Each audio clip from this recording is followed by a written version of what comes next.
사랑하는 성도 여러분, 주제로 읽는 성경, 오늘은 자살은 죄인가? 라는 주제에 대해서 생각해 보려고 합니다. 작년 2019년 우리나라에서 자살로 사망한 사람 수는 13,799명이었습니다. 하루 평균 38명이 자살을 한 것이죠. 인구 10만 명을 기준으로 자살 사망자를 계산하는 자살률은 26.9명을 기록해서 OECD 국가 중 1위에 올랐습니다. 특히 여성들의 자살 비율이 크게 늘어난 것은 양육 부담과 실업 그리고 사회적 연대의 부족 등이 복합적으로 작용한 것이라고 분석되었습니다. 코로나 사태로 어쩌면 올해 자살률은 훨씬 더 많이 증가할지도 모르겠습니다. 특별히 연령대별로 20대 이하와 60대가 증가한 것도 심각한 현상입니다. 2020년 9월 22일까지 코로나로 사망한 388명보다 30배 이상 높은 비율입니다. 스스로 숙고하고 결단한 자기 생명의 자발적 제거라는 의미의 자살은 종교사에서 매우 다양하게 평가를 받았습니다. 그러나 대부분의 유신론적 종교는 자살은 신에 대한 죄이며 벌받을 행동으로 판단합니다. 까닭은 사람이 스스로 생명을 얻은 것이 아니기 때문에 스스로 생명을 거둘 권리가 없기 때문이라는 것입니다. 자살을 기도하는 사람은 자살을 통하여 모든 문제가 해결되거나 또 모든 관계가 단절되리라고 생각할 수 있습니다. 그러나 살아있는 사람과 역사와의 관계가 자살을 통해 모두 끊어질 수 있는 것이 아닙니다. 그래서 어떤 자살은 영웅적인 행동으로 추앙을 받으며 역사 속에 살아있지만 또 어떤 자살은 비겁한 도피로 비난을 받는 것이죠. 자살의 원인은 매우 다양하죠. 생활고, 병고, 비관, 염세, 가정불화, 또 양심의 가책, 배신감, 시련, 혹은 자발적 안락사 등 그 원인은 다양하지만 자살의 책임은 전적으로 자살한 사람 자신에게 있습니다. 그러나 자살한 사람은 이미 자살을 통하여 윤리적으로 책임질 위치에 있지 않지요. 그럼에도 불구하고 자살은 다른 사람들과의 관계에서 무거운 상처를 주고 하나님과의 관계에서는 구원의 은총을 스스로 포기하는 것이기 때문에 책임적인 인간, 특히 신앙인이 취할 마지막 선택이 아닙니다.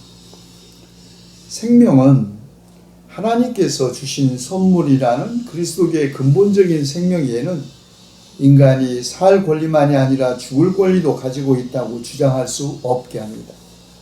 왜냐하면 삶은 권리만이 아니기 때문이고 또한 자신만의 소유가 아니기 때문입니다.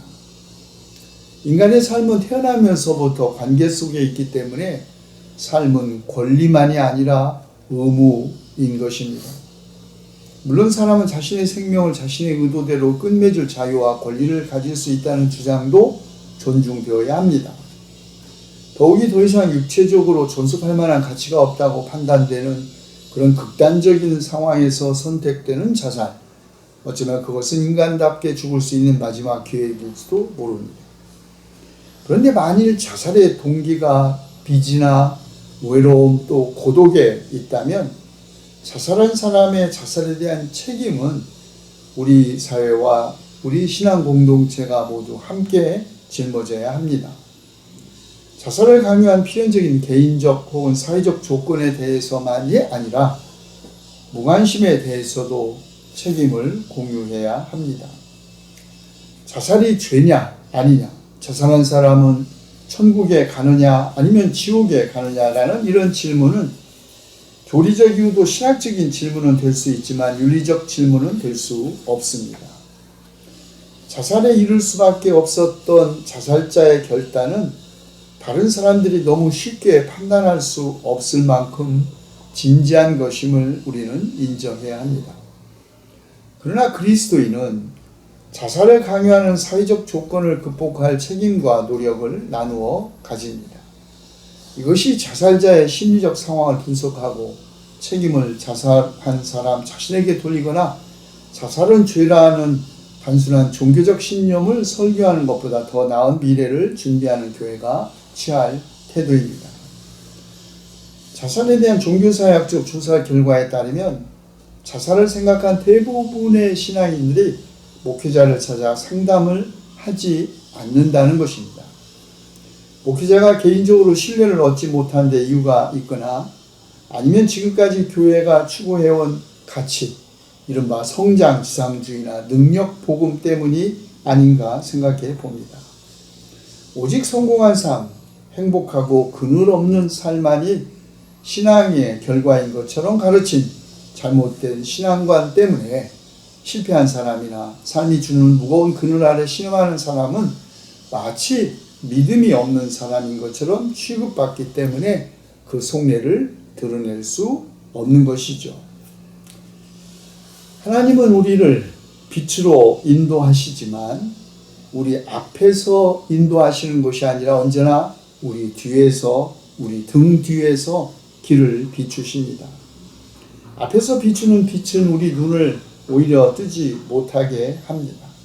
빛은 오직 등 뒤에서 비출 때 길을 밝힐 수 있는 것입니다. 그러나 그러기 때문에 빛은 언제나 또 그림자를 만들어내죠. 하나님의 빛에 비추인 길 위에도 그림자는 있는 법이고, 그리고 그 그림자는 언제나 우리 자신의 그림자입니다. 빛 없는 그림자 없고 그림자 없는 빛도 있을 수 없습니다. 하나님이 인도하시는 삶, 빛으로 밝히시는 길 위에도 어둠과 그림자는 있다는 것을 깨달은 신앙인에게 그러므로 자살은 있을 수 없는 일입니다.